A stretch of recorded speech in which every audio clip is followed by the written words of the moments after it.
मैं तात्पर्य पढ़ूंगा। आप सबसे निवेदन है सब लोग इस तात्पर्य की ध्यान से सुनेंगे।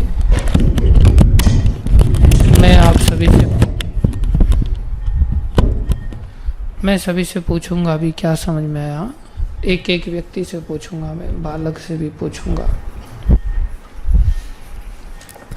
लोहे के लिए चुंबक द्वारा आकृष्ट होना स्वाभाविक है, उसी प्रकार सभी जीवों का भगवान श्री कृष्ण के प्रति आकृष्ट होना स्वाभाविक है। और इसीलिए श्री भगवान का वास्तविक नाम श्री कृष्ण है, जिसका अर्थ है प्रत्येक को तथा हर वस्तु को आकृष्ट करने वाले। जिसको नहीं समझ में आ रहा हो वो हाथ खड़ा कर सकता है अभी, जिससे मैं वो लाइन फिर से पढ़ दूंगा पूरा तात्पर्य पढ़ने के बाद। और फिर कहे मेरे को कुछ समझ में नहीं आया, वो स्वीकार नहीं होगा।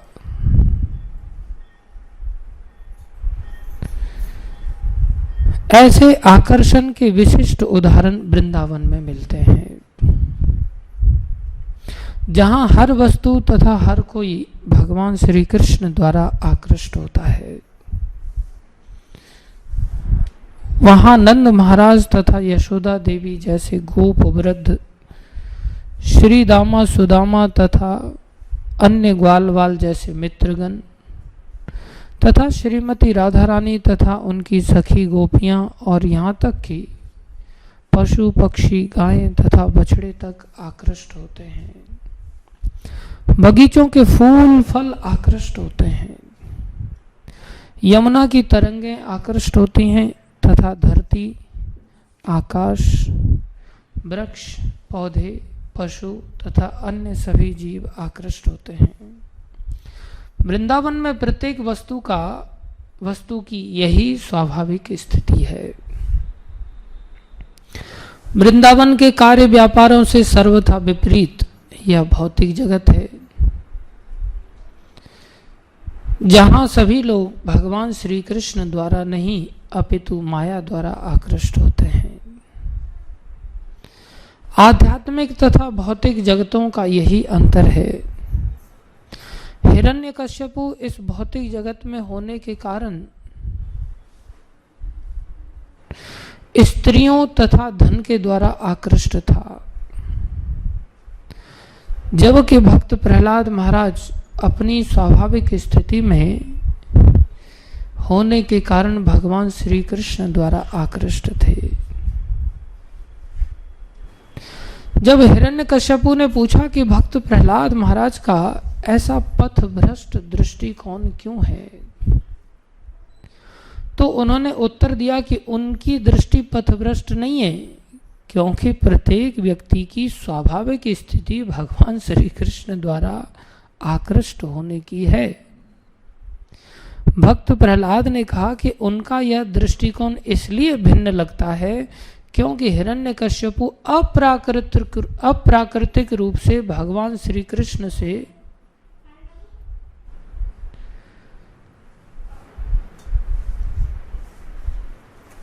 अनाकृष्ट है, अतएव उसे शुद्धिकरण की आवश्यकता है। किसको शुद्धिकरण की आवश्यकता है? हिरण्यकश्यपु को। जो ही मनुष्य भौतिक कल्मश से शुद्ध हो जाता है तो वह पुनः भगवान श्री कृष्ण के प्रति आकृष्ट होता है। सर्व उपाधिर विनिर्मुक्तम तत्परत्वेन निर्मलम। इस भौतिक जगत में प्रत्येक व्यक्ति इंद्रिय तृप्ति की गर्द से कलुषित है और वह विभिन्न उपाधियों के अनुसार कर्म करता है, कभी मनुष्य के रूप में, कभी पशु के रूप में, कभी देवता के रूप में, तो कभी वृक्ष के रूप में। मनुष्य को इन समस्त उपाधियों को धोकर निर्मल हो जाना चाहिए, तभी वह सहज भाव से भगवान श्री कृष्ण के प्रति आकृष्ट होगा। भक्ति की प्रक्रिया द्वारा जीव अपने समस्त अस्वाभाविक आकर्षणों से शुद्ध हो जाता है। जब वह शुद्ध हो जाता है तो वह भगवान श्री कृष्ण द्वारा आकृष्ट होता है और तब माया की सेवा करने की जगह वह भगवान श्री कृष्ण की सेवा करने लगता है।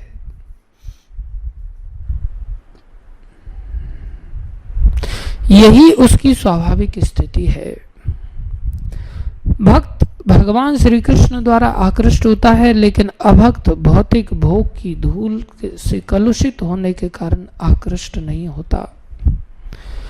इसकी पुष्टि श्रीमद् भगवद्गीता में श्री भगवान द्वारा की गई है। ये शाम तो अंतगतम पापम जनानाम पुण्य कर्मणाम ते द्वंद्व मोह निर्मुक्ता भजन्ते माम दृढ़व्रताः। जिन्होंने पूर्व जन्म में तथा इस जीवन में पुण्य कर्म किए हैं, जिनके पाप कर्म पूरी तरह से उन्मूलित हो चुके हैं और जो भ्रम के द्वैत से मुक्त हैं, वे ही संकल्प पूर्वक मेरी सेवा में संलग्न रहते हैं। मनुष्य को भौतिक संसार की पापमयी गर्द से सर्वथा मुक्त होना चाहिए। इस भौतिक संसार का प्रत्येक व्यक्ति भौतिक इच्छा से संदूषित होता है। जब तक वह समस्त भौतिक इच्छाओं से मुक्त नहीं हो लेता, अन्य अभिलाषिता शून्यम, तब तक वह भगवान श्री कृष्ण द्वारा आकृष्ट नहीं हो सकता। सब लोग सोच लो क्या क्या बोलना है। मैं मंगलाचरण गाता हूँ। ओम अज्ञानं तिमिरन्धस्य ज्ञानाञ्जनशलाकया चक्षुरुन्मीलितं येन तस्मै श्रीगुरवे नमः। श्रीचैतन्यमनोभीष्टं स्थापितं येन भूतले स्वयं रूपकदा मह्यं ददाति स्वपदान्तिकं। वन्देऽहं श्रीगुरु श्रीयुतापदकमलं श्रीगुरुन् वैष्णवांश्च श्रीरूपं सागरजातं सहगना रघुनाथान्वितं तं सजीवं साद्वैतं सावधूतं परिजनसहितं कृष्णचैतन्यदेवं श्रीराधाकृष्णपदान् सहगणललिता श्रीविशाखान्वितांश्च। हे कृष्ण करुणा सिन्धु दीनबन्धो जगत्पते गोपेश गोपीकान्त श्रीराधाकान्त नमस्तुते। तप्त कांचन गौरंगी राधे वृंदावनेश्वरी वृषभानुसुते देवी प्रणमामि हरिप्रिये। वाञ्छाकल्पतरुभ्यश्च कृपा सिन्धुभ्य एव च पतितानां पावनेभ्यो वैष्णवेभ्यो नमो नमः। जय श्री कृष्ण चैतन्य प्रभु नित्यानंद श्री अद्वैत गदाधर शिवासादि गौर भक्त वृंदा। हरे कृष्णा कृष्णा कृष्णा हरे हरे, हरे राम राम राम हरे हरे। हरे कृष्णा कृष्णा कृष्णा हरे हरे, हरे राम राम हरे हरे। हरे कृष्णा कृष्णा हरे हरे, हरे राम राम हरे हरे।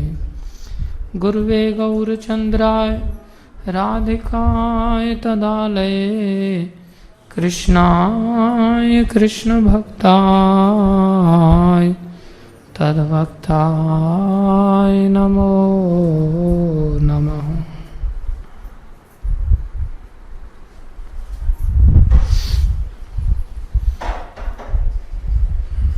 अनूप जी कहाँ चले गए? अच्छा पीछे बैठे। आप हमेशा आगे बैठा करते थे पहले। ऐसा होता है जैसे जैसे समय बीतता है ना, फिर आगे स्थान नहीं दिखाई देता, फिर पीछे ही जगह बचती है। जैसे जैसे लंबा समय मुल्ला को होता है ना, तो उसकी बांग नीची पड़ती जाती है, फिर स्थान ढूंढने पर भी नहीं दिखता है।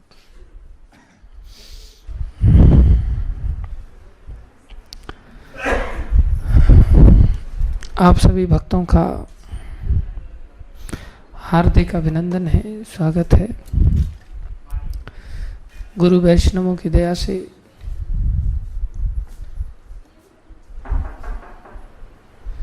जो कुछ कहें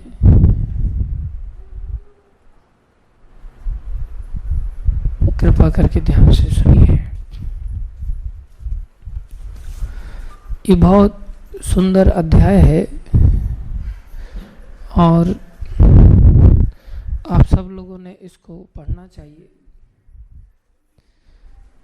मैं गुरु कृपा से ट्रेन से आ रहा था तो मैं इस अध्याय को पढ़ता हुआ आ रहा था, तो मुझे बहुत झकझोरने वाली बातें प्रभुपाद जी की दया से थोड़ी समझ में आई।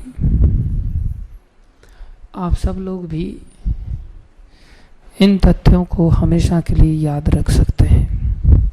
ये पूरा अध्याय बड़ा अद्भुत है और इसका तात्पर्य और विशेष अद्भुत है। साथ में स्कंद का 5वां अध्याय, शीर्षक है हिरण्यकश्यपु का साधु सदृश पुत्र भक्त प्रहलाद महाराज। कैसे साधु प्रहलाद महाराज हैं? तो घटना तो आज के दिन की प्रायः सभी जानते हैं और सब जानते हैं कि आज के दिन ही भगवान ने खंबे को फाड़ करके भक्त प्रहलाद के लिए भगवान प्रकट हुए और उस समय से नरसिंह भगवान का रूप सारे संसार के लिए प्रकट हुआ। कौन है वो नरसिंह? मूलतः श्री कृष्ण ही हैं। जयदेव गोस्वामी ने कहा केशव धृता नर हरि रूपा। जो भगवान श्री कृष्ण हैं, जो केशव हैं, उन्होंने ही नर हरि का रूप धारण किया है। तो ये एक विशेष अवतार भक्तों के लिए, छोटे से भक्तों के लिए, 5 साल के बालक के लिए भी भगवान अवतरित होते हैं और सारे संसार को एक विशेष आराधना का एक मौका मिला।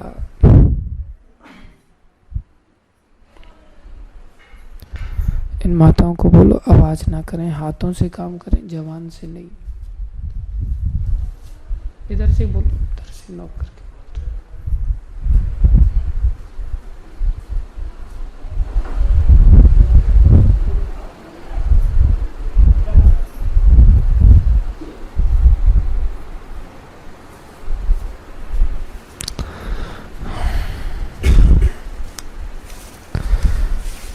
तो इसमें भगवान नरसिंह की हम भक्ति में बाधाओं को दूर करने के लिए एक पद्धति के रूप में प्रभुपाद जी ने एस्टैब्लिश भी किया हम सभी के लिए। तो बहुत सारी चीज़ें हैं जिनको हम जानते हैं, ऐसी घटना घटी, लेकिन उस घटना को लेकर के भी हमारा इतना दृढ़ विश्वास नहीं होता क्योंकि हमारे लिए नहीं घटती ना। और हम सोचते हैं हम तो इतने छोटे भक्त हैं नहीं, तो 5 साल के प्रहलाद महाराज थे, हम तो 20, 22, 25, 30, 40, 50, 60, 70 साल हो गए। उनको तो थोड़ी सी भक्ति किया होगा उन्होंने 5 साल में, कुल मिला के बचपन से भी किया होगा तो कितनी की होगी? 5 साल। हम लोगों को तो सालों साल हो गए। इसलिए अभी तक एक बार भी भगवान खंबे में से फाड़ के तो बाद में आएंगे, मूर्ति में से भी नहीं आ रहे हैं। हाँ।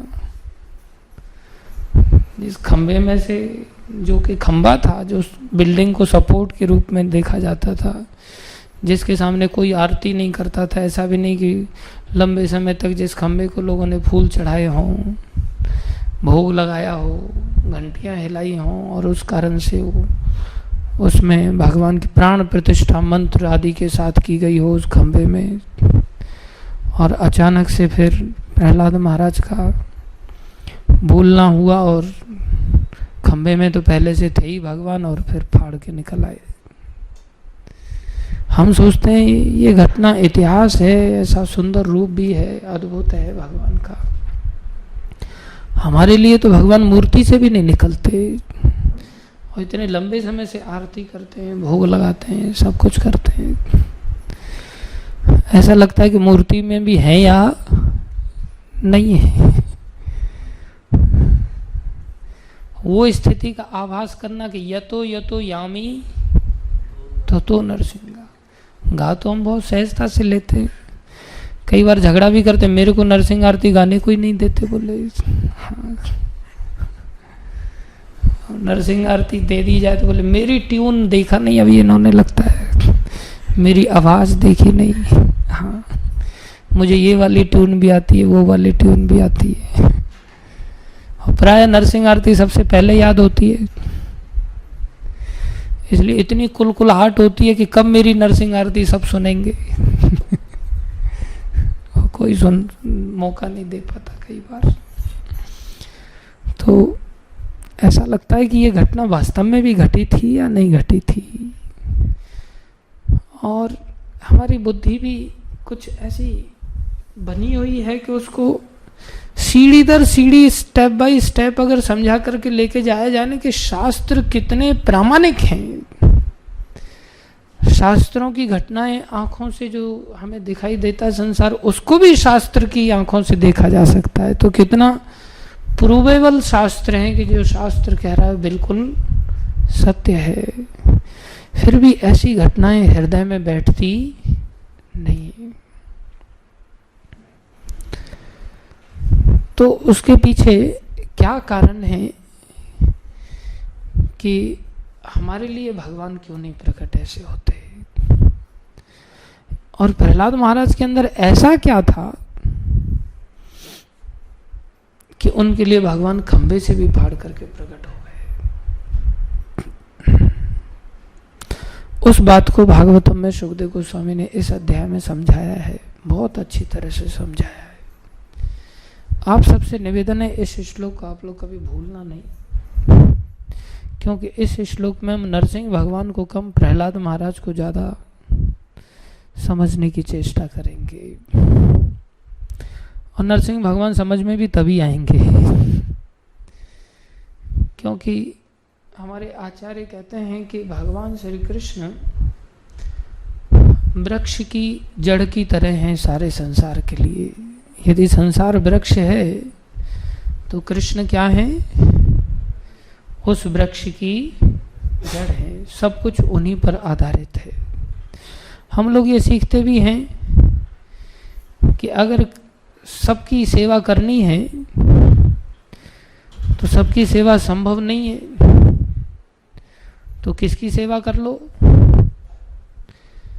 अगर वृक्ष की पत्तियों की टहनियों को पोषण पहुंचाना है तो किसकी सेवा कर लो, जड़ में पानी डाल दो।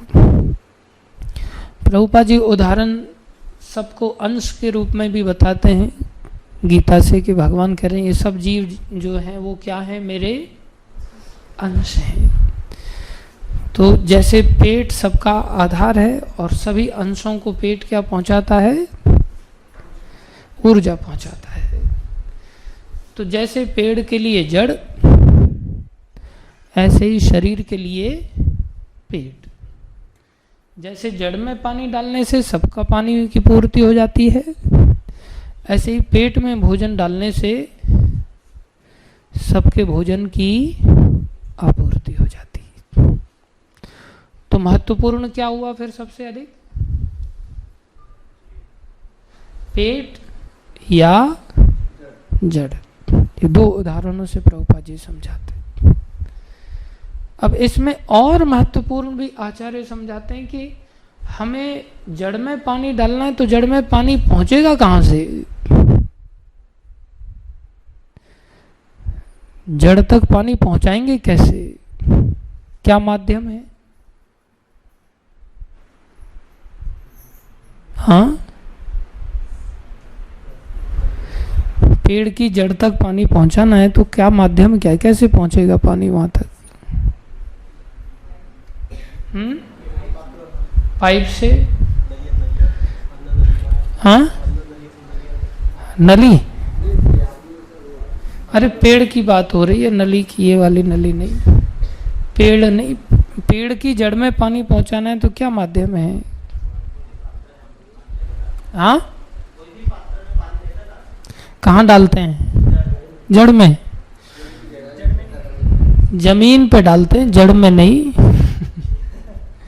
जड़ खोद के थोड़ी डालते हैं। कहाँ डालते हैं?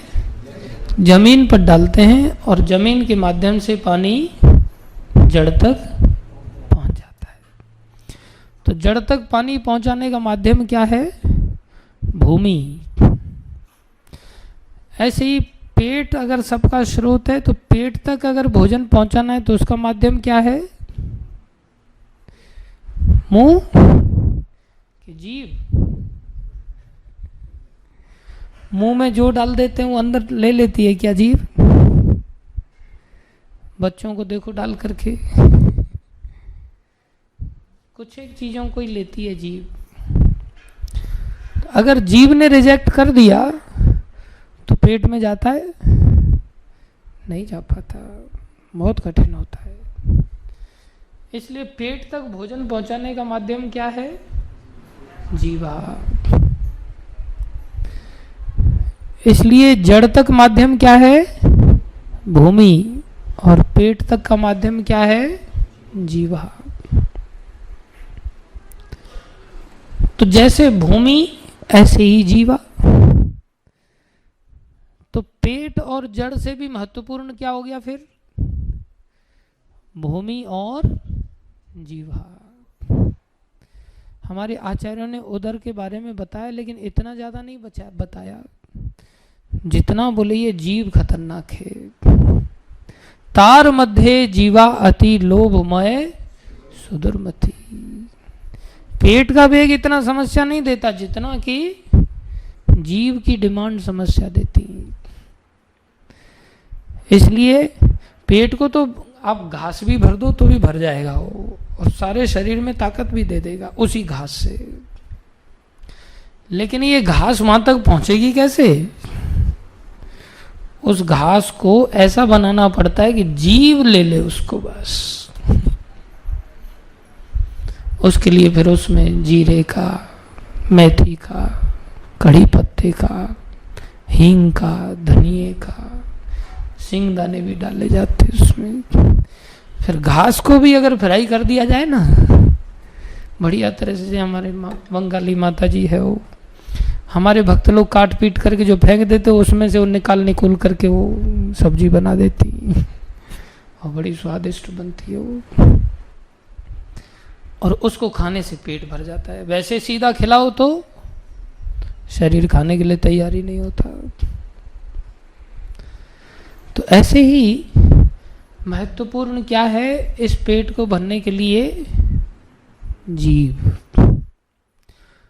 तो अगर भगवान की सेवा करनी है तो भगवान तक सींचने के लिए, भगवान अगर जड़ हैं, भगवान अगर पेट हैं, तो फिर भक्त किसकी तरह होंगे?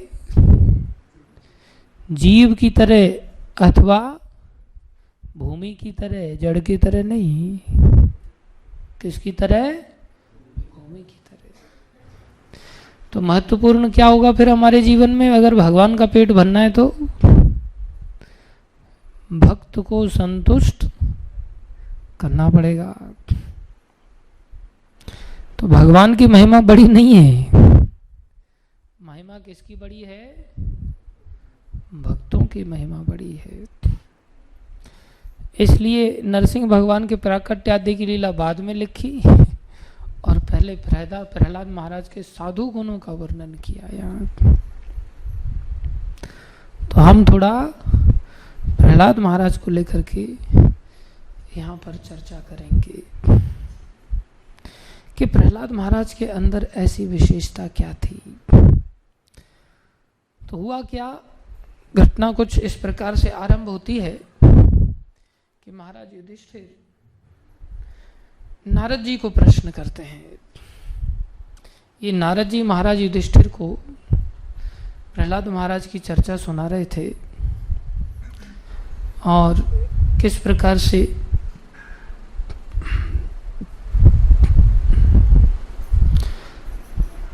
नारद जी ने जब बताया कि ऐसा साधु पुत्र था वो हिरण्यकश्यपु के कई पुत्रों में से, कि हिरण्यकश्यपु उसको ही बहुत प्यार करता था। बहुत मतलब इतना प्यार करता था कि गोद में लेने के साथ ही उसके आंसू टपकने लगते थे और प्रहलाद महाराज का सर हिरण्यकश्यपु के आंसुओं से गीला हो जाता था, ऐसा प्यार करता था। दरबार में भी गोद में उठा करके उनके सर को सूंघता था, हृदय से लगाता था, इतना प्यार करता था।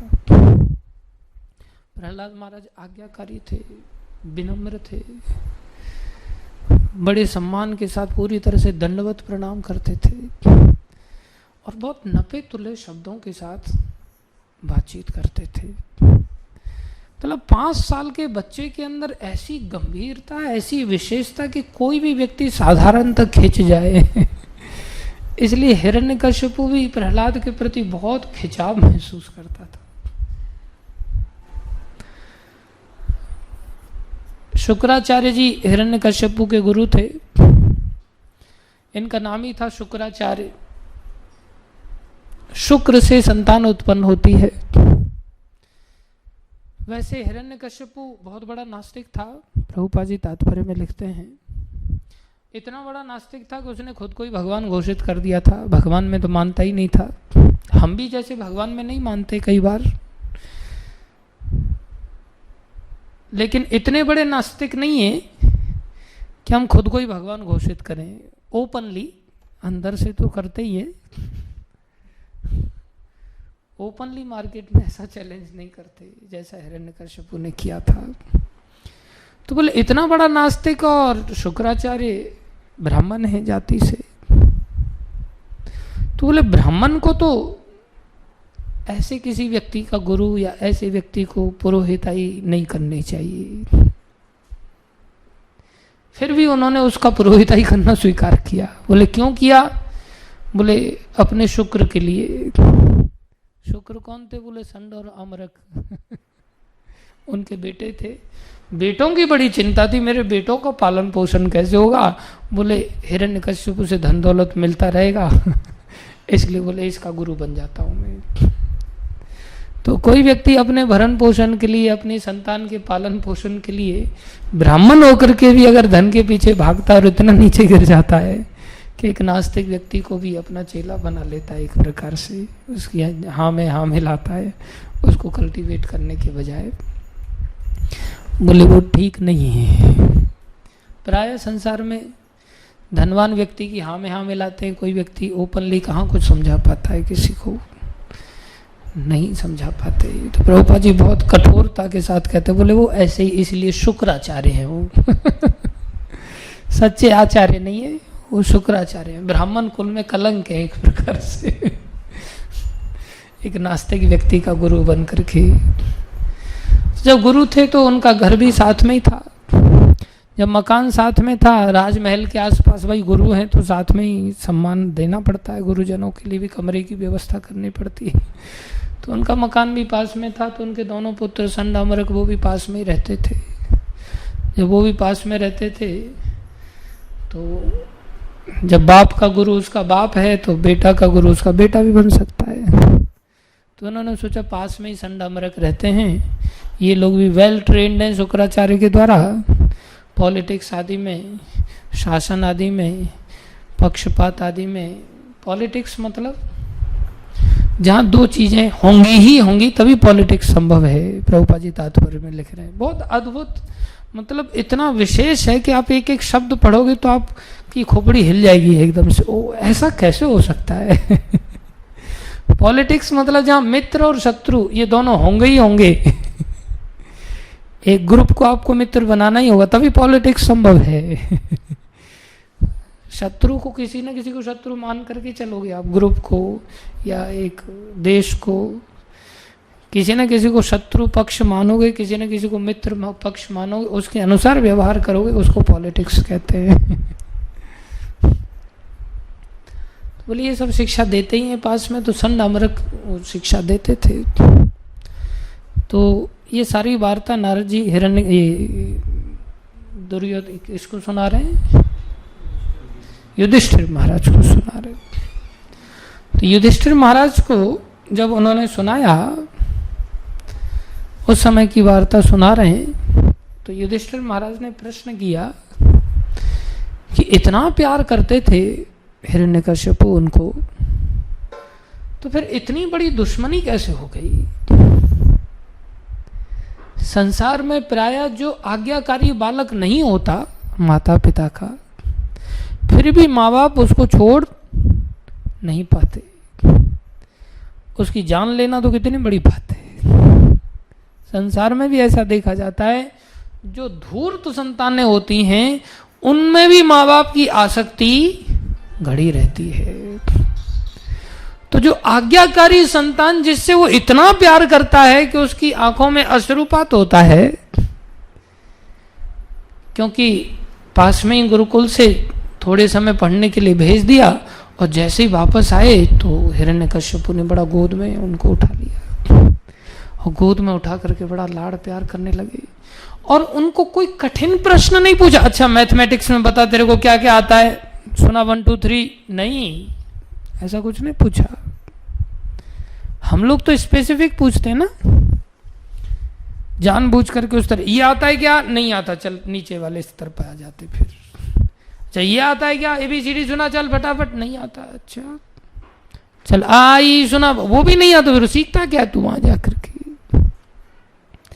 हिरण्यकश्यप प्रभुपाद जी लिख रहे हैं इतना प्यार करता है कि उसने ये नहीं पूछा कि तेरे को ये आता है क्या, ये आता है क्या, ये आता है क्या, नहीं पूछा, पुत्र सबसे अच्छा तुम्हें क्या लगता है। एक ऐसा अद्भुत प्रश्न था। ये सब रहस्य प्रभुपाद जी ना समझाएं तो हम मूर्खों को कैसे समझ में आ सकते हैं कि उसके प्यार का देखो तो सही कितना परिणाम था, परिमाप था कि वो इस तरह से पूछ रहा है कि तुम्हें जो आता है वो बताओ, कुछ भी बताओ, तुम्हें क्या अच्छा लगा। और तब प्रहलाद महाराज ने एकदम से इतना भारी श्लोक बोल दिया कि पिता महाराज, हे असुरों के सम्राट, सम्राट के साथ संबोधन करते हुए कह रहे हैं कि जो घर बार है ना उसमें असत ग्रह, रात दिन असत चीजें ही बताई जाती हैं और असत चीजों से ऐसा आग्रह किया जाता है कि उसकी खोपड़ी में कभी जिज्ञासा के लिए जगह ही नहीं मिलती। उसको चारों तरफ से आसक्ति ऐसा बांध देती है कि उसको गिरना ही गिरना है, बोले उसका कोई मरना ही मरना है उसने।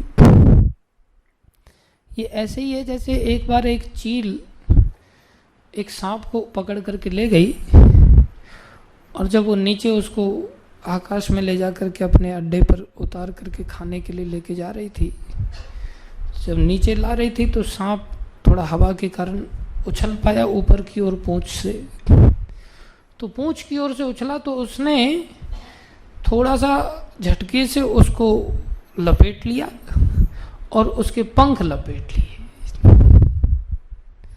और जब पंख लपेट लिए तो इतनी ऊंचाई से वो गिरी कि फूट गई, गिरते ही खोपड़ी फूट गया उसका। दैविच्छा, वो सांप बच गया और चील मर गई। बोले आसक्ति संसार में जीवों को बोले ऐसे ही लपेट लेती है और फिर वो कभी नहीं निकल पाता। प्रहलाद महाराज कहते ये घर अंधा कुआं है, गहरा अंधा कुआं है, सूखा कुआं है, यहाँ मरना निश्चित है जो संसार में घर बार है। पिताश्री, घर से बाहर जाना ही, वन में जाना ही, विशेष रूप से प्रभुपाद जी लिखते वृंदावन में जाना ही जीवन का उद्देश्य है, ये मैंने सीखा। और जैसे ही ये बात इतनी गंभीरता के साथ प्रहलाद महाराज ने बताया, हिरण्यकश्यप भी साधारण नहीं था, बहुत सारी बातों को पहले से ही जानता था, शास्त्र की बातों को। हिरण्याक्ष जब मरा था तो उसने अपनी भाभी को बहुत समझाया था कि ये तो सब हम आत्मा हैं, हम शरीर नहीं है, प्याऊ की तरह थोड़े समय के लिए मिल जाते हैं, बाद में सब बिछुड़ जाते हैं, आत्मा तो अजर अमर है, यात्रा चलती रहती है, शरीर का नाश होता है। ये सब बातों को हिरण्यकश्यप भी शास्त्र की भाषा में जानता था। और जैसे शास्त्र की बातों को कोई छोटा सा बालक कह दे ना, तो एकदम से कैसा स्ट्राइक करता है ना, कैसा अजीब लगता है।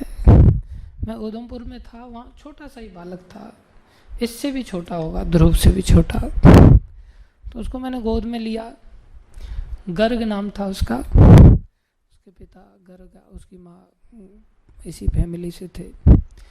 तो मैंने कहा तू मेरे साथ चलेगा? बोले हाँ मैं आपके साथ चलूँगा। माता पिता बैठे हुए हैं, मेरे को कहता है प्रभु जी लेकिन पिताजी तो दुकान डाल रहे हैं। और मैंने इनको बोला आप दुकान क्यों डाल रहे हो? और पिताजी चुप बैठे हो, अपनी ओर से वो बोल रहा है। मेरे को अंदर से बड़ा अजीब लग रहा है। मैं बोला कितनी बड़ी बातें कह रहा है। मैंने तो मना किया पिताजी को, पहाड़ी भाषा में थोड़ा बोल रहा था, वो अलग ही टोन थी उसकी।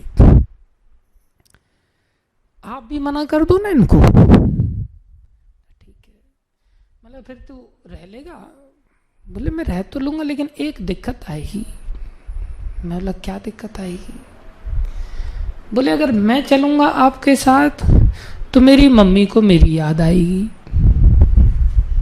ये नहीं कह रहा कि मेरे को मेरी मम्मी की याद आएगी। आप लोग समझे नहीं उसके रहस्य को। कितनी बड़ी बात कह रहा हो छोटा सा बालक, मेरी मम्मी को मेरी याद आएगी। और यहीं कह के नहीं रुका, मतलब बात तो ठीक कह रहा है तू। फिर प्रभु जी मम्मी अगर साथ में चल पड़ेगी तो फिर पापा को मम्मी की याद आएगी।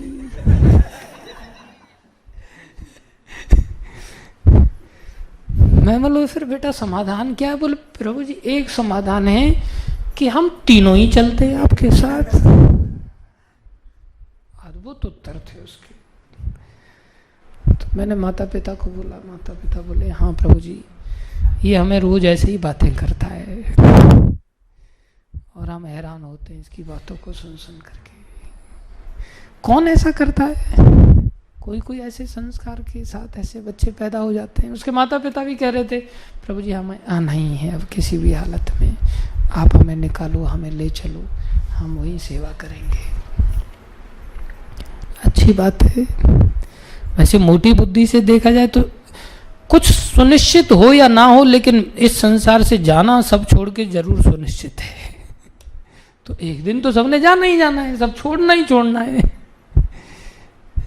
लेकिन ये बात न जवानी में समझ में आती है न बूढ़ापे में समझ में आती है, क्योंकि आसक्ति में ऐसा अंधा हो जाता है ना, मौत सामने खड़ी हो जाती है तो भी नहीं समझ में आती। और कभी कभी छोटा सा बालक ऐसी बात कर दे।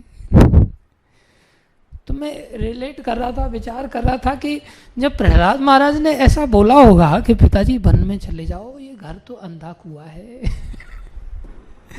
तो हिरण्यकश्यप जी ने, जिसने सारे संसार को जीत लिया, वो एक दुकान थोड़ी खोलने जा रहा है, उसका तो सारा संसार है। उसको कितनी हंसी आई होगी। और साथ में थोड़ी सी बात पिंच भी की उसको। प्रभुपाद जी के तात्पर्य इस अध्याय में पढ़ोगे तो आपको बहुत अच्छा लगेगा। मैं इतना लंबा बोलने जाऊंगा तो बहुत समय लग जाएगा। एक एक श्लोक में बहुत अद्भुत तात्पर्य है। मैं थोड़ा आगे बढ़ रहा हूँ। तो हिरण्यकश्यप कहता है, संडामरक पास में ही थे, उनको बुला करके ला करके कहता है देखो तुम लोगों को पता नहीं है, ये वैष्णव लोग बहुत चीटर हैं, एक नंबर के। ये लोग वेश बदल बदल करके प्रचार करते हैं। इसलिए पता करो इसकी बुद्धि किसने ऐसी बनाई है। बोले वृंदावन जाने की बात कर रहा है, ये विष्णु का आश्रय लेने की बात कर रहा है। हरि में आश्रय, तो बोले वहाँ जाके हरि का आश्रय लेना चाहिए आपको। वृंदावन में जाने का मतलब ये नहीं कि वहाँ जाकर के गोलगप्पे खाने चाहिए आपको या वहाँ लस्सी पीनी चाहिए। बोले नहीं, वहाँ जाकर के हरि का आश्रय लेना चाहिए। ऐसा प्रहलाद महाराज इस श्लोक में बोल रहे हैं। तो बोले वृंदावन ही ऐसी जगह जहाँ बिना लहसुन प्याज के समोसा टिक्की सब मिलते हैं, बोले आनंद लेते हैं इसके। नहीं, हरि में आश्रय, तो वहाँ जाके हरि का आश्रय ले लो पिताजी। तो बोले हंसने लगा हो और बोला कि संडामरक को बुलाया, पता करो। संडामरक ने बड़ा पता किया, तो पता किया तो प्रहलाद महाराज को पता करते समय पूछ रहे हैं कि देखो प्रहलाद, हम तुम्हारे गुरु हैं यहाँ, और तुम तो कुल नंदन हो, कुल के भूषण हो, और तुम्हारी दिमाग में देखो ना, पूरे गुरुकुल में एक भी विद्यार्थी ऐसा नहीं जिसका ऐसा दिमाग खराब हुआ हो, तुम्हारी ऐसी मति भिन्न कैसे हो गई?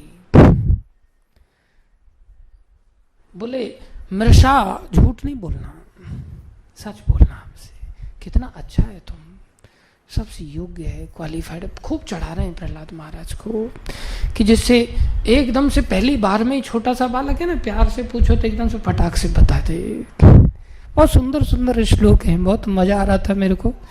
मैं रात को 1-1:30 बजे तक पढ़ता रहा ट्रेन में, बहुत अच्छा लगा मुझे। तो अब उन श्लोकों को नहीं बोला जा सकता, लेकिन ये श्लोक बहुत विशेष है। तब प्रहलाद महाराज कहते हैं कि ऐसी बात नहीं है, यहाँ कोई आया गया नहीं, ना ही किसी ने मेरी मति को खराब किया है, और ना ही ऐसा है कि मैं आपकी बात को मानना नहीं चाहता, लेकिन वास्तव में मेरी बहुत बड़ी विवशता है। बोली मेरी स्थिति क्या है मैं बताऊं तुमको। यथा ब्राह्म्यतयो ब्रह्मन, हे ब्राह्मण, हे ब्राह्मणों, हे अध्यापकों, असुर नहीं बोल रहे उनको, असुरों को गुरु नहीं बोल रहे, गुरुजन बोल रहे बड़े सम्मान के साथ। हे गुरुओं, सही बताऊं, स्वयं आकर्षक सन्निध हो। मेरा जो मति है ना, ये नेचुरली आकर्षित है, अपने आप ही कृष्ण की ओर मेरी मति भागी। मैं लगाता नहीं, ऐसा लगता है कि खींच लिया किसी ने। बोले कैसा ऐसा होता है? बोले जैसे अय माने लोहा, ब्रह्म्यत्य माने घूमता है। लोहा कब घूमता है, किसकी ओर आकर्षित होता है? बोले जैसे चुंबक की ओर लोहा आकर्षित होता है। बोले मेरी मति भी भगवान कृष्ण की ओर जो चक्र पानी है और उन्हीं की इच्छा से हो रहा है। यद्रच्छया, मेरा मति, मेरी बुद्धि एकदम से ऐसी आकर्षित है। ये भक्त है ना, इसको साधु कहते हैं। हम तो धोती कुर्ता तिलक झापे लगा करके कोई हमें प्रणाम ना कर, ओ वैष्णव अपराध कर दिया इसने, तो मेरे को प्रणाम ही नहीं किया, मेरे को प्रसाद नहीं दिया, मेरे को पूछा तक नहीं। अरे वैष्णव कैसा होता है वो सीखो ना। वैष्णव तो ऐसा होता है जिसकी बुद्धि वो नहीं भी लगाना चाहे। बोले मैं आपकी क्लास सुनता हूं, ऐसी बात नहीं कि नहीं सुनता, लेकिन क्या करूं, इधर से सुनता हूं और इधर से निकल जाती है वो। मेरी मति पहले से ही ऐसी बनी हुई है, हम सब की ऐसी स्थिति है। हम सब लोग, दो चीजें होती हैं, एक होता है सुनना, एक होता है श्रवण करना। क्या? सुनना और श्रवण करना। अभी जैसे हम लोग, अब जैसे हम बोल रहे हैं, आप श्रवण कर रहे हैं, अब पंखा भी चल रहा है, इसकी भी थोड़ी आवाज आ रही है, लेकिन पंखे की आवाज इधर से सुन रहे हैं और इधर से निकल रही है, हम उसको ग्रहण नहीं कर रहे हैं। आशा करता हूं ये वाली आवाज को आप कुछ ग्रहण कर रहे होंगे, सुन तो उसको भी रहे हैं, लेकिन ये क्या है, इससे जो श्रवण कर रहे हैं, ये क्या है? श्रवण, जो हम ग्रहण कर रहे हैं। और ये क्या है? सुनना। सुनाई तो दे रही है ये ध्वनि भी। तो प्रहलाद महाराज के साथ क्या हो रहा है? वो बोल रहे हैं कि तुम लोग जो मेरे को पॉलिटिक्स की जो शिक्षा दे रहे हो ना, ये मित्र है, ये दुश्मन है, उसके साथ ऐसा करना है, पैसा ऐसे कमाना है, वो मैं सुन रहा हूं। वो मैं क्या कर रहा हूं? सुन रहा हूं। हमारे साथ क्या होता है पता है? ये सब पॉलिटिक्स की बातें हम पहले ही श्रवण कर चुके हैं, और कथा क्या करते हैं? सुनते हैं कथा। ऐसे ही बैठ के प्रहलाद महाराज सुनते थे।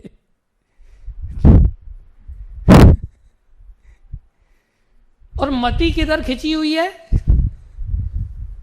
उन्होंने पहले ही भगवत भक्ति का ऐसा श्रवण किया है कि बोले मेरी मति चक्रपाणी भगवान की दया के कारण क्या हो गई है?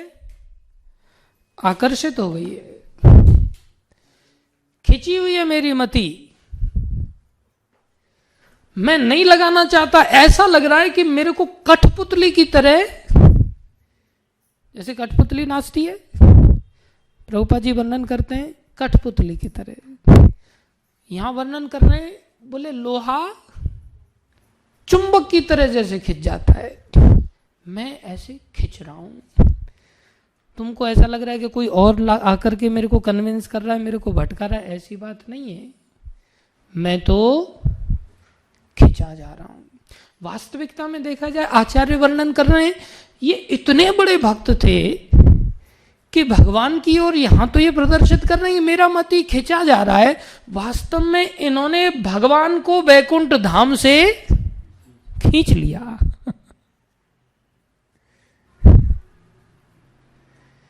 अब चुंबक की ओर लोहा खींचता है, होता है ना? क्या लोहे की ओर चुंबक नहीं खींचती? अगर लोहा बड़ा होगा तो चुंबक खींच जाएगी, और चुंबक बड़ी होगी लोहे को खींच लेगी। भगवान खुद कहते हैं अहम भक्त पराधीन हो, अर्थात भगवान मैं भक्तों के सामने कैसा हूं? छोटा हूं, मैं बड़ा नहीं हूं। और भगवान ने ये दिखाया कि प्रहलाद इतना बड़ा लोहा है कि मैं चुंबक क्या किया मैंने? अपना वैकुंठ छोड़ करके खंभे में आकर के खंभा तोड़ के बाहर आना पड़ा, खिंचा चलाया। कैसे भक्त हैं प्रहलाद महाराज। अब प्रहलाद महाराज ये नहीं कह रहे, क्योंकि भगवान भक्तों को श्रेय देते हैं और भक्त भगवान को श्रेय देते हैं। वो कह रहे हैं ये सब के पीछे इच्छा चक्रपाणी यद्रच्छया, जो सुदर्शन चक्र धारण करने वाले जो चक्रपाणी भगवान विष्णु हैं, बोले उनकी इच्छा से मैं खींच रहा हूं। अर्थात मैं क्या हूं? उनकी इच्छा का कठपुतली। प्रभुपाद जी एक भजन में ऐसा वर्णन करते हैं अपने बारे में, बोले हे कृष्ण मैं आपके हाथों का कठपुतली। मैं नहीं जानता आप मेरे को यहां क्यों लेकर के आए, न्यूयॉर्क में क्यों लेकर के आए। अब आपको जैसे नचाना है वैसे मेरे को नचाओ। ये भक्त होते हैं। कैसी वैचित्री है। तो प्रहलाद महाराज को ये कह रहे हैं कि तुम्हारी दुर्बुद्धि ऐसे कैसे हो गई है, भिन्नमति ऐसे कैसे हो गई, तुम कुल के अंगार कहां से पैदा हो गए, अर्थात कुल को जलाने वाली बुद्धि तुम्हारे अंदर कैसे हो गई। प्रहलाद महाराज क्या कहते पता है? अरे गुरुजनों, आपका ऐसा सोचना ठीक नहीं है। अरे जीव मात्र का स्वभाव है कि वो कृष्ण का अंश है, और कृष्ण का नाम ही कृष्ण इसलिए पड़ा है कि वो सभी को आकर्षित करते हैं।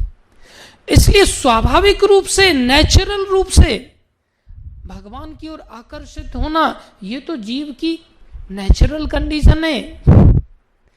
लेकिन मेरे पिता और बाकी लोग जो कृष्ण की ओर अनाकृष्ट हो रहे हैं, अर्थात आकृष्ट नहीं हो पा रहे हैं, जबकि वृंदावन में तो कृष्ण की ओर पशु पक्षी भी आकृष्ट होते हैं। वृंदावन का तो ऐसा व्यापार है। अब देखो हम लोग गोवर्धन में बैठे हैं, उसी वृंदावन धाम में हमें बैठने का मौका मिला है, लेकिन हम अपने अंदर थर्मामीटर डाल के देखें, इस धाम में जिसमें वृक्ष भी, फूल पौधे, पशु पक्षी सब आकर्षित होते हैं कृष्ण की ओर, हम इस धाम में भी धन और स्त्री की ओर आकर्षित होते हैं। जिस ओर कौन आकर्षित है? हिरण्यकश्यपु। प्रभुपाद जी तात्पर्य में वर्णन कर रहे हैं हमारा आकर्षण कहाँ है। प्रभुपाद जी तात्पर्य में बता रहे हैं प्रहलाद महाराज के इस भाव को। बोले वास्तव में समस्या मेरे में नहीं है कि मेरी भिन्नमति कैसे है, समस्या मेरे पिताजी के अंदर है कि वो आकर्षित क्यों नहीं है। बोले जीव भगवान का अंश है, अर्थात लोहा है, कृष्ण चुंबक की तरह है, इसलिए नेचुरली आकर्षण सब जीव मात्र का कृष्ण की ओर होना चाहिए, जैसे वृंदावन धाम में सबका होता ही है। इवन पेड़ पर टंगे हुए फल भी कृष्ण की ओर ऐसे आकर्षित हैं कि अपने आप टूट टूट करके उनके गोद में गिर जाते हैं। पुष्प भी कृष्ण को आकर्षित होकर के गिर जाते हैं। ऐसा कृष्ण का आकर्षण है। कौन आकर्षित नहीं है कृष्ण की ओर। बोले लेकिन मुझे आश्चर्य इस बात का है कि आप लोग क्यों आकर्षित नहीं है। तुम्हारी बुद्धि खराब हो गई है। इसलिए प्रभुपाद जी लिखते हैं, बोले इसमें आप लोगों को प्योरीफाई करने की जरूरत है। अब हम सब अपने अंदर झांक करके देखें कि गिरिराज जी में वास करने के बाद, जिसमें कि प्रहलाद महाराज ने तो अपने पिता को बोला था ये समस्या का समाधान तुम्हारा यहां नहीं होगा, तुम वृंदावन चले जाओ, तुम घर अंधकूप में पड़े हुए हो, वहां समाधान हो सकता है। और हम तो पहुंचे हुए ऑलरेडी वृंदावन में, गोवर्धन में पहुंचे हुए, वृंदावन से भी श्रेष्ठ। और वहां भी हमारे अंदर बैठ करके हिरण्यकश्यपों की तरह दो ही आकर्षण हर सेकंड सताते हैं। स्त्री का आकर्षण पुरुष के लिए और स्त्री के लिए पुरुष का आकर्षण हर सेकंड सताते हैं। धन का आकर्षण। हमारी स्थिति क्या है। और हम सोचे हम इतने बड़े भक्त हैं कि भगवान मूर्ति में से क्यों नहीं निकल करके आ रहे। हम भक्त हैं। हम तो हिरण्यकश्यप को भी पीछे छोड़ दिए।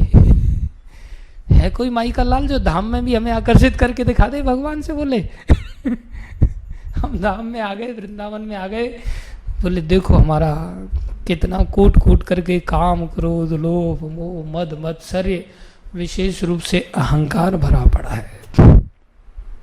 कोई हिला के दिखाई बोले हमारी चट्टान को। कितना बड़ा भ्रम है हृदय में कि हम अपने आप को क्या समझते हैं, भक्त समझते हैं। ऐसा लगता है कि आग में प्रवेश कर जाना चाहिए कोई अपने आप को अगर ऐसा थोड़ा भी समझे। दहकती हुई एकदम होलिका की आग की, उसका एक जरा सा भी रोम भी ना बचे जलने से। क्या भक्त समझने के अधिकारी हैं।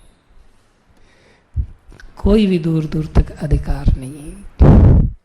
और कोई अगर हमें प्रभु ना कहे, इसी तात्पर्य में प्रभु की परिभाषा भी प्रभुपाद जी बताते इसी चैप्टर में, आप लोग पढ़ना। बहुत अद्भुत ये चैप्टर मेरे को लगा। पहले भी पढ़ा था लेकिन दिमाग ऐसा ही है ना, दिमाग से चीज़ें निकल जाती हैं। लेकिन प्रभुपाद जी कृपा करके हमें मौका दे रहे हैं। तो बोले जीव का आकर्षण कृष्ण की ओर जैसा लोहा चुंबक की ओर आकर्षित होता है, ऐसा ही आज जीव भी आकर्षित है। वैसे नेचुरली इधर होना चाहिए था लेकिन इधर नहीं हो रहा है। बोले क्यों नहीं हो रहा है। बोले जॉन्डिस के रोगी की तरह उसकी स्थिति बन गई है। जैसे जॉन्डिस के रोगी को गन्ने का जूस मीठा नहीं लगता, जबकि गन्ने का जूस क्या है, सभी मिठास का स्रोत है। जितनी भी दुनिया में चीजें बनाई जाती हैं उन सब में चीनी मिला करके उपयोगी बनाया जाता है। लेकिन वो चीनी भी कहां से बनती है, गन्ने के जूस से बनती है। उदाहरण में तुलना कर रहे हैं। तो बोले फिर भी कोई स्वस्थ व्यक्ति होता है तो उसका गन्ने के जूस के प्रति कैसा आकर्षण होता है। गिलास रख दिया जाए तो मुंह में पानी आएगा कि नहीं आएगा। लेकिन अगर हम आध्यात्मिक रूप से स्वस्थ हैं तो हमारे सामने अगर बीड बैग रख दिया जाए जो नाम रस है, जिसकी तुलना रूप गोस्वामी गन्ने के जूस के साथ करते हैं स्वस्थ व्यक्ति के साथ, तो सामने अगर बीड बैग हो, आत्मदृष्टि से बीड बैग में नाम बड़ा श्रेष्ठ है। और बीड बैग मतलब नाम का गिलास। सामने फीडबैक रखा है और इधर गन्ने का जूस रखा है, किसको देख करके पानी आएगा? फीडबैक को देख करके पानी आता, ओ ये कहाँ से जहर ला करके रख दिया फीडबैक के सामने। हाँ, फीडबैक तुरंत उठा करके एकदम उसका रस पान आदमी करने लग जाए। हम आध्यात्मिक रूप से ऐसे स्वस्थ हैं, ऐसी फीलिंग है जैसे जॉइंटिस से स्वस्थ व्यक्ति को कैसी फीलिंग आती है गन्ने के जूस को लेकर के, मुंह में पानी आ जाता है तुरंत। तो प्रहलाद महाराज कह रहे मेरा तो ऐसा नेचुरल आकर्षण है, लेकिन तुम लोगों का आकर्षण भौतिक वस्तुओं के प्रति ऐसा ही नेचुरल हो गया है। अब हम सब देखें कौन सी भौतिक वस्तुएं, भोग और ऐश्वर्य, प्रसक्ता नाम तया अपरत चेतसाम व्यवसायात्मिका बुद्धि समाधौ न विधीयते। संभव ही नहीं है कभी कि ऐसी भगवान में लगन लग जाए मीराबाई आदि की तरह। अब तो हरि नाम लो लागी, अब तो हरि नाम लो लागी। मीराबाई की ऐसी लगन लगी हुई है क्योंकि उनका हृदय ऐसा शुद्ध हो गया है। अब तो हरि नाम लो लागी, अब तो हरि नाम लो लागी। महाप्रभु को लेकर के वो ऐसा वर्णन कर रही हैं कि अब तो ऐसा हो गया कि महाप्रभु की लेकर वर्णन कर रही हैं। बोले महाप्रभु कैसे हैं? बोले ये वही श्री कृष्ण जिनकी हरि नाम में लो लग गई। तो वो कृष्ण जिनके प्रति सब आकर्षित हैं, वो कृष्ण हरि नाम के प्रति आकर्षित हैं। चैतन्य अवतार में हरि नाम उनको इतना मीठा लगा कि उन्होंने नाम के अतिरिक्त और कुछ किया ही नहीं। और हमें वो नाम सबसे बड़ा जहर लगता है। तो हम कितने बड़े हिरण्यकश्यपु हैं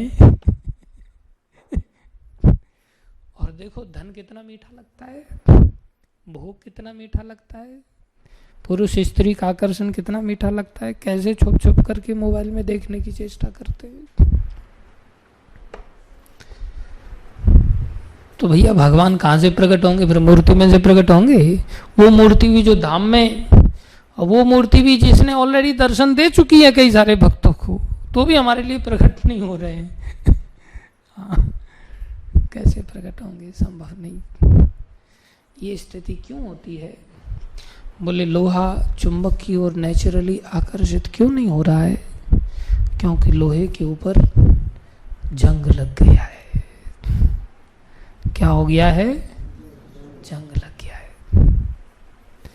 जब जंग लग जाती है तो फिर वो आकर्षित नहीं होगा, उतना तेजी से आकर्षित नहीं होगा। इसलिए आकर्षित करना है तो बोले क्या करना पड़ेगा? उस जंग को साफ करना पड़ेगा। और जंग में सबसे भयानक लेयर है अहंकार का। जंग में जो लेयर है वो सबसे भयानक किसका है? अहंकार का। और बोले पिताश्री को इतना बड़ा अहंकार है बोले उनका नेचुरल संसार में आकर्षण है, इसलिए बोले नेचुरली भगवान की ओर आकर्षित नहीं हो पा रहे हैं। समस्या किधर है? समस्या बोले मुझ में नहीं है, समस्या आप लोगों में है। तो प्रभुपाद जी यहाँ लिख रहे हैं, हिरण्यकश्यपु इस भौतिक जगत में होने के कारण स्त्रियों तथा धन के द्वारा आकृष्ट था, जबकि भक्त प्रहलाद महाराज अपनी स्वाभाविक स्थिति में होने के कारण भगवान श्री कृष्ण द्वारा आकृष्ट थे। हमारी तो परंपरा ही ऐसी आकृष्ट से होती हुई चली आ रही है। हम ही आकृष्ट नहीं है धन और दौलत में और विषय भोगों में। माँ बाप भाई बंधु परिवार के सब ऐसे आकृष्ट है। बोले भक्त प्रहलाद ने कहा उनका यह दृष्टिकोण इसलिए भिन्न लगता है क्योंकि हिरण्यकश्यपु अप्राकृत रूप से भगवान श्री कृष्ण से अनाकृष्ट है, अतएव उसे शुद्धिकरण की आवश्यकता है। बोले मेरे को रेक्टिफाई करने की चेष्टा मत करो। अब देखो हम आकृष्ट हैं तो हम भी तो विवश हैं। जैसे कठपुतली से फीलिंग भक्तों को हो रही है, ऐसे ही कठपुतली की फीलिंग अभक्तों को भी होती है। लेकिन अभक्त किसके हाथों की कठपुतली है? माया की। आप लोगों ने अगर गीता पढ़ा हो तो गीता में प्रभुपाद जी ने बड़ी दया करके एक ये फोटो दिया है, आप कभी देखना इसको। इसमें 3 स्त्रियां एक जीव को कठपुतली बना करके ऐसे उंगलियों से नचा रही हैं। बोले हम सब की स्थिति भी कैसी है? ये मत सोचो कि अरे बेचारे प्रहलाद महाराज तो कठपुतली बन गए, क्या फायदा जीवन का। हम भी बाय डिफॉल्ट क्या हैं? कठपुतली हैं। और कठपुतली जब नाचती है तो कितनी अच्छी लगती है दूर से, लेकिन जो कठपुतली नाच रही होती है उसको कैसा फील होता है? इसलिए संसार में जो दूसरे लोग हैं ना, जो भगवान की माया शक्ति से नाच रहे हैं, ऐसे लगते हैं कितने आनंदित हैं, ओ कितना बढ़िया है, कितना मजा ले रहा है, देखो कैसी कैसी ऊपर नीचे छलांग लगा रहा है, क्या क्या स्टाइल में नाच रहा है। लेकिन जो नाच रहा है वो जानता है कि मैं आनंद पूर्वक नौकरी पर जा नहीं रहा हूं, मुझे धक्का मार के बीवी भगा रही है। लेकिन दूसरा जाने वाला हमें कितना अच्छा लगा, ओ कितना बढ़िया है यार ये। मेरा इंजीनियरिंग कॉलेज में एडमिशन थोड़ा लेट हुआ और लोकल जो महाराष्ट्र के बच्चे थे उनका जल्दी हो गया, तो मैं सोचता था ये मेरे से भौंदू लड़का और ये यूनिफॉर्म पहन करके इंजीनियरिंग करने जा रहा है, मेरा अभी तक एडमिशन नहीं हुआ, मेरा जो है राउंड कब आएगा एडमिशन का। तो दूर से मेरे को बहुत बढ़िया लग रहा है हो जाता हुआ, और मैं हाथ मल रहा हूँ, मेरे को जाने को नहीं मिल रहा है।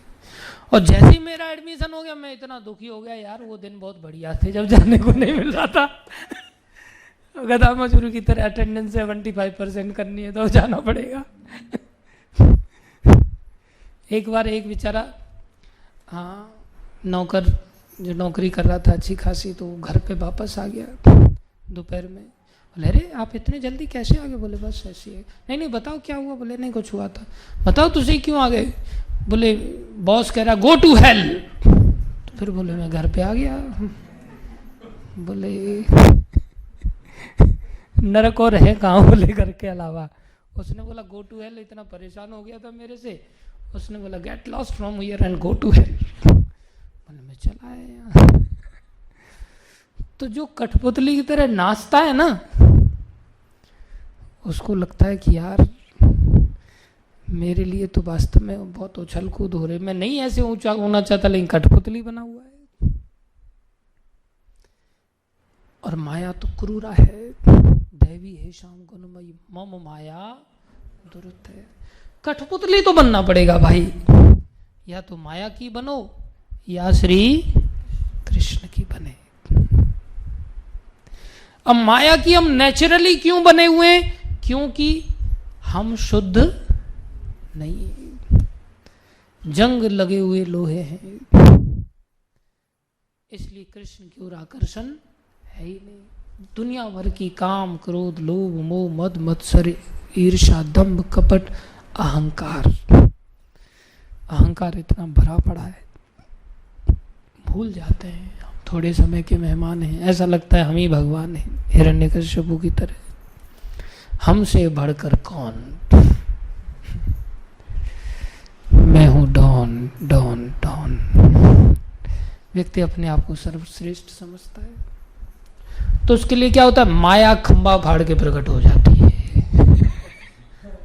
वो सोचता भी नहीं कि मैं ऐसे फंस जाऊंगा, और अचानक से माया प्रकट हो जाती है, धन के रूप में, स्त्री के लिए पुरुष के रूप में, पुरुष के लिए स्त्री के रूप में, कहीं भी रहेगा वो माया प्रकट हो जाएगी।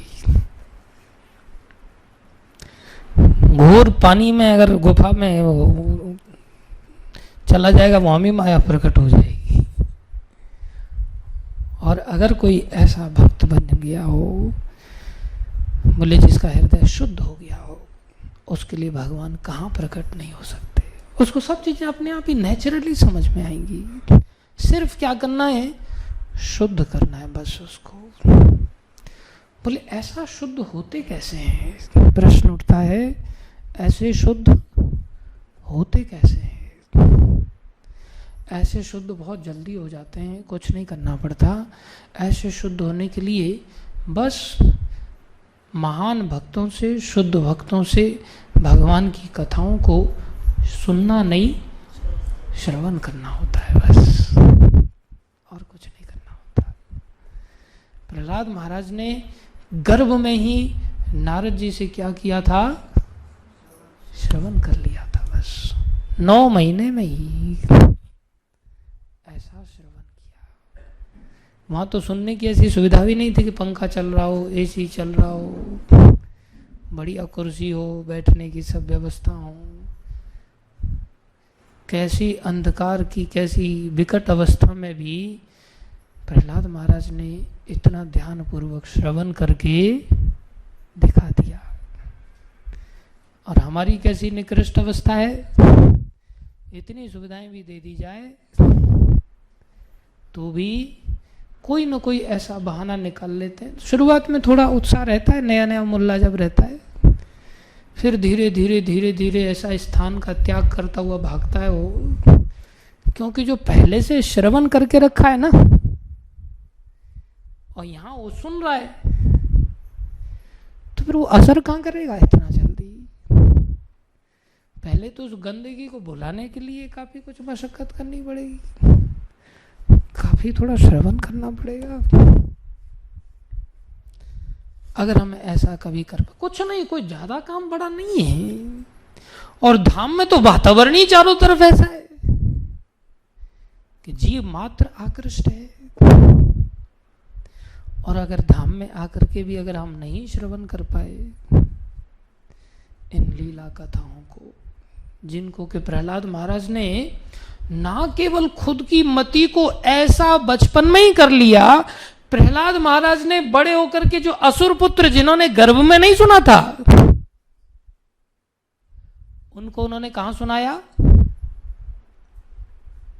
हम सोचे हम भी गर्भ में सुनने का मौका मिलता, तो मौका तो दिया था, हमने सुना नहीं। प्रहलाद महाराज ने कहां सुनाया। पहले तो एक ही की मति ऐसी थी, और मति सुधारने के लिए वापस भेज दिया प्रहलाद महाराज को हिरण्यकश्यप ने। और दोबारा में थोड़े समय के बाद आए, दूसरी तीसरी बार में, तो पता चला पूरी क्लास ही ऐसी हो गई, सब पागल हो गए। बोले किसके प्रताप से। उन्होंने प्रहलाद महाराज से केवल श्रवण किया था, और उनके सारे मित्र लोग परम वैष्णव बन गए, भगवान के भक्त बन गए। इसलिए भाई भक्त बनने की आवश्यकता है। हम सब लोग अपने जीवन में इस बात को विचार करें कि हम सब की उम्र बड़ी तेजी से जा रही है, और इस उधेड़ बुन में हम बहुत लगे रहते हैं कि ऐसे भक्त बनेंगे, वैसे भक्त बनेंगे, ये करेंगे, वो करेंगे। अपनी मनगढ़ंत विचारधारा से हमने भक्ति के अलग अलग अंगों को बहुत बलपूर्वक लेते हैं। कोई परिक्रमा खूब लगाना चाहता है, कोई निर्जल एकादशी रखना चाहता है, कोई बहुत सारी सेवाएं करना चाहता है, कोई रात दिन शास्त्रों का अध्ययन में लगा हुआ है, कोई रात दिन भाषणबाजी करने में लगा हुआ है, कोई एकदम संत दर्शन में लगा हुआ है और दर्शन करते ही भागता फिरता है, दूसरे संत का दर्शन करना है। कोई अलग अलग धाम में जाकर के अलग अलग मंदिरों के दर्शन करने में लगा हुआ है, कोई माला फेरने में लगा हुआ है। कुछ भी करते रहो, भक्ति की शुरुआत ही श्रवणम से शुरू होती है। श्रवणम कीर्तनम विष्णु स्मरणम पाद सेवनम अर्चनम वंदनम दास्यम साख्यम आत्मनिवेदनम। श्रवण के प्रति अगर हम ढीले हैं, ये सबसे बड़ा थर्मामीटर है। प्रभुपाद जी का श्रवण बहुत अच्छा था, भक्ति सिद्धांत महाराज प्रभुपाद जी को दीक्षा को लेकर के जब बात उठी तो भक्ति सिद्धांत महाराज, हाँ मैं इनको दीक्षा जरूर दूंगा, ये मेरी क्लास बहुत अच्छी तरह सुनते हैं। और भक्ति सिद्धांत महाराज लंबी लंबी क्लास देते थे। हम लोग सोचते हैं अब कितने बार DYS सुनेंगे, हम पक गए बोले सुन सुन करके, लेकिन खोपड़ी में घुसा। ऐसा तो मन में अपने भी आता है, अरे यार भागवतम पढ़ लिया और कितने बार पढ़ेंगे, लेकिन पढ़ते हैं तो भाई कभी घुस जाता है, कभी नहीं घुसता है, मौका है। कभी बुद्धि ठिकाने होती तो घुस जाता है, कभी बुद्धि ठिकाने नहीं होती तो कितना भी करते रहो घुसता ही नहीं। इसलिए ये केन प्रकारेण हम सबको कोई कहे अच्छा भाई ऐसा शुद्ध भक्त मिलता नहीं सुनाने के लिए, नहीं मिलता तो शुद्ध भक्त प्रभुपाद जी तो हैं, उन्होंने जो लिखा है उसको ही पढ़ लो। तुम जब पढ़ोगे तो उन्हीं की बात को तो सुन रहे हो, पढ़ना मतलब उनके वचनों को सुनना, वो सुनना ही तो है। इसलिए हम अच्छी तरह से जब पढ़ेंगे, अच्छी तरह से अगर इन बातों को कोई समझाने वाला मिले और समझेंगे तो बहुत तेजी से आगे बढ़ जाएंगे। प्रभुपाद जी ने समझाना भी जरूरी समझा, इसलिए प्रभुपाद जी ने मंदिर स्टैब्लिश किए, अन्यथा प्रभुपाद जी कहते मंदिर फंदिर मत बनाओ भाई, केवल किताबें ही बांट दो बस। किताबें भी आवश्यक हैं, जिससे कोई अपना ही मनगढ़ंत को सुनाने न लग जाए मार्केट में। इसलिए ऐसे मनगढ़ंत सुनाने वालों से बचने के लिए प्रभुपाद जी ने किताबों को बड़ा बलपूर्वक संसार में बांटा। साथ में प्रभुपाद जी ने खुद जा करके जगह जगह मंदिर स्टैब्लिश किए, साथ में प्रभुपाद जी ने परंपरा को आगे बढ़ाया, इतना बड़ा मैनेजमेंट स्टैब्लिश किया जिससे चीज़ों को अच्छी तरह से समझाया जा सके। हाँ, इसलिए इन घटनाओं को स्मरण करने का, इन घटनाओं को याद करने का एक ही मात्र औचित्य है कि भाई एक दिन हमारे साथ भी ये घटनाएं घटित होनी चाहिए। हम कब ऐसे बनेंगे कि हम ऐसे निडर हो जाएं कि हमें समुद्र में फेंकने के लिए कहा जाए फेंक दो, क्या करोगे हमारा। हमें जब हाथी कुचलने के लिए आ जाए बोले कुचलवा दो। हमें जब जहरीले सर्पों की कोठरी में डाल दी जाए तो भी वो सर्प हमारे साथ खेलने लग जाए। ये उपलब्धि है, ये भक्ति है। ये नहीं कि एक और माला चल रहा है, हृदय एकदम वैसा का वैसा ही बना पड़ा है, तो फिर उस माला से हम कैसे अपने जीवन में बच पाएंगे। हम तो अरेंजमेंट में लग जाएंगे, पैसा इकट्ठा करने में लग जाएंगे, लोगों को भगवान के दर्शन खुद पहले घूम के खुद दर्शन कर लेंगे, फिर अपना पैसा खत्म हो जाएगा, फिर सोचेंगे चलो गाइड बन जाते हैं, दूसरों को दर्शन कराते, जिससे आमदनी चालू हो जाए। क्या मत ही खराब। इसलिए ऐसी दुर्बुद्धि की अवस्था से हम बच नहीं सकते। हम संसार के कठपुतली वाले लोगों की ओर आकर्षित ना हो। माया बड़ी क्रूर है, कृष्ण बड़े दयालु हैं।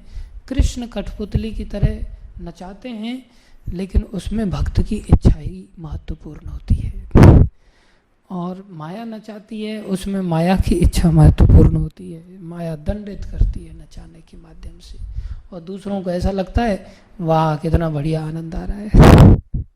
भगवान की लीला है ना, भगवान दंडित भी करते हैं तो उनका दंड भी बड़ा मधुर होता है दूसरों के लिए तो कालिया नाग की जान जा रही है, दूसरों को ऐसा लग रहा है वाह कृष्ण कितना सुंदर नाच रहे हैं इसलिए कृष्ण का तो सब कुछ मधुर है, उनकी माया भी ऐसे ही श्रेष्ठ है। इसलिए हम सभी भक्तों को हिरण्यकश्यपु का साधु सदृश पुत्र, 5 साल का बालक कैसी साधुता के लक्षणों से भरा पड़ा है। माता पिता का भी यही लक्षण होना चाहिए। ये नहीं रोटी खाना है, पेट भरना। अरे सुअर भी, मैं ट्रेन से आ रहा था, बहुत गहरी कीचड़ में उसने आधा खोपड़ी अपना घुसा दिया उसमें, आधे तक तो उसका लेयर बना हुआ था कि मतलब जब वो खा रहा था मैंने देखा पूरा आधा लेयर तक उसका जैसे नदी का निशान पड़ जाता है ना, ऐसे वहाँ तक मैंने पूरा काला काला यहाँ तक उसका कीचड़ का निशान पड़ा हुआ है। और फिर मैं देखा कीचड़ में घुसा करके और हबड़ हबड़ कर रहा है वो। मैं समझ गया कि कैसी भगवान ने क्षमता दी है इसको, इसमें से भी अपना भोजन निकाल लेता है। भोजन पाना इतना सहज थोड़ी है, संघर्ष है संसार में। तो जो सुअर को संघर्ष करना पड़ रहा है तो क्या हम मनुष्यों के लिए कम संघर्ष है क्या? संघर्ष तो है ही। हम हबड़ हबड़ करके कैसे भी करके अलग अलग लाइन खींचते रहते हैं अपने चेहरे पर। हम यहाँ तक घुस गए संसार में, अब यहाँ तक घुस गए और घुस घुस करके पेट ही तो पाल रहे हैं बस, और कौन सी बड़ी बात है। लेकिन ये बात न माँ के अंदर घुसती है, न बाप के अंदर घुसती है, औलाद के अंदर तो घुसती नहीं। औलाद माँ बाप की इस मामले में बड़ी आज्ञाकारी बन जाती है, बाकी मामलों में माँ बाप को चलाती है औलाद। इसलिए हम सब अकेले आए हैं और इस संसार से अकेले ही जाएंगे। ये जीवन में हम श्रवण से लौ लगाएं, कथा को श्रवण करना सीखें। जब तक ये नहीं होगा कई जन्म बीत जाएंगे। और ये अगर किसी का हो गया, सबका नहीं होगा, लेकिन ऐसा भी नहीं कि सबका नहीं होगा, किसी न किसी का तो अवश्य होता ही है और उसका उद्धार होता है। तो ये जो महाप्रभु का आंदोलन है, जिसमें महाप्रभु ने स्वयं ऐसी परंपरा जो प्रेम से ओत-प्रोत करके दिया है, इस आकर्षण से ओत-प्रोत करके इस परंपरा को दिया है, जिसमें महाप्रभु ने सबके लिए प्रेम के जो बांध था, जिसमें शिव ब्रह्मा आदि को भी दुर्लभ बांध था, वो भी भगवान ने सबके लिए खोल दिया। तो हम सब ऐसे कब बन पाएंगे? ऐसा विचार से हम सबको समर्पित होकर के आज्ञाकारी होते हुए, जैसे प्रहलाद महाराज अपने गुरु नारद जी के प्रति आज्ञाकारी हैं, समर्पित हैं, तो उनके जीवन में खोल सकते, उनके जीवन में हम भी ऐसा आकर्षण महसूस अवश्य कर सकते हैं। लेकिन हमारी खींचातानी होती है, बीच में लटके हुए लोग हैं, थोड़े माया की ओर आकर्षित हो जाते हैं, थोड़े कृष्ण की ओर आकर्षित हो जाते हैं। जब कथा सुनते हैं तो इधर आकर्षित हो जाते हैं, मोबाइल देखते तो उधर आकर्षित हो जाते हैं। न घर के धोबी का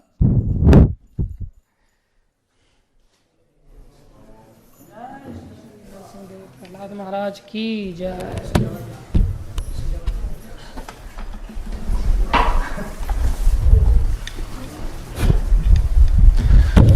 आओ, भगवान का प्राकट्य हुआ है तो हम लोग थोड़ा खड़े होकर के आरती कर लेते हैं और उसके बाद दूसरा आरती गाएंगे, शयन आरती।